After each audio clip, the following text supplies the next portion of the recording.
Tokyo's electronics district, Akihabara, recently became the epicenter of chaos as hundreds of Chinese buyers descended upon local store, eager to get their hands on Nvidia's latest GeForce RTX 50 graphics cards.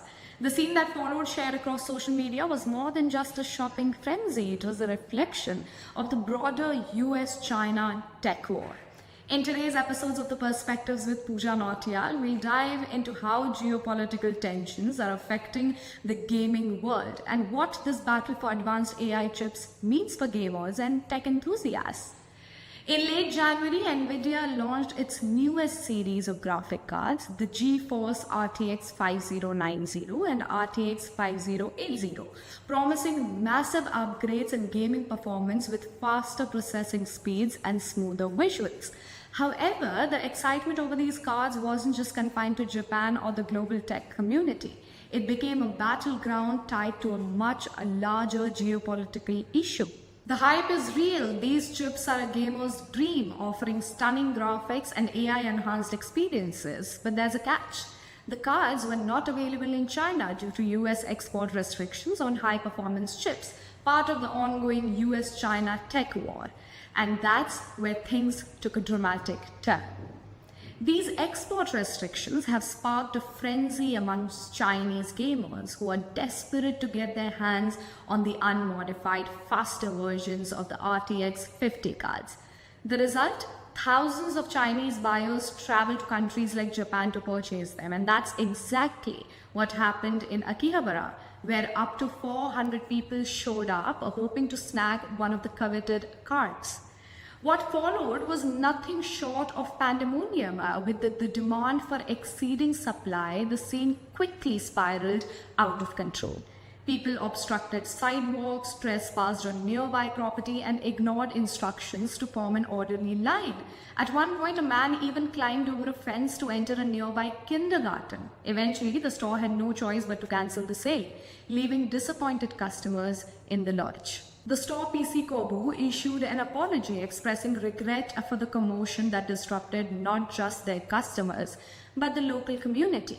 But this wasn't just an isolated incident. It highlights the bigger issue of how US-China relations are affecting technology and gaming enthusiasts. To understand why these chips are so important, let's take a deeper look.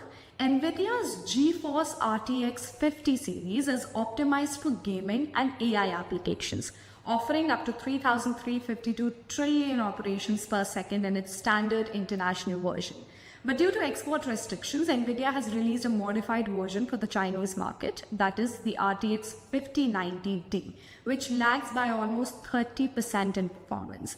The modified version of the RTX 5090 is specifically designed for China, is slower, offering just 2,375 trillion operations per second. And gamers in China have branded it a castrated version. With no access to the full power of the international cars, Chinese gamers are desperate to acquire them from markets like Japan, where they're readily available. The scarcity has fueled a black market for Nvidia's chips. Resellers in China are already asking for up to $5,700 for cards bought outside the country, more than double the retail price. And this has created an underground network of buyers, even students in places like Thailand, looking to profit from the sale of these high-demand chips. As the tech world becomes more intertwined with international politics, we are seeing more than just gaming enthusiasts fighting for the best gear. They're caught in the crossfire of a larger conflict between two global superpowers. The Nvidia chip frenzy in Tokyo is just one example of how the US-China tech war is impacting everyday consumers. Will these restrictions continue to disrupt markets? And how will the gaming world adapt to this changing landscape? We'd love to hear your thoughts on the topic. Drop your comments below and let's continue the conversation. Don't forget to like, share and subscribe for more in-depth coverage of global tech trends and their real-world implications. Keep on watching The Mainstream.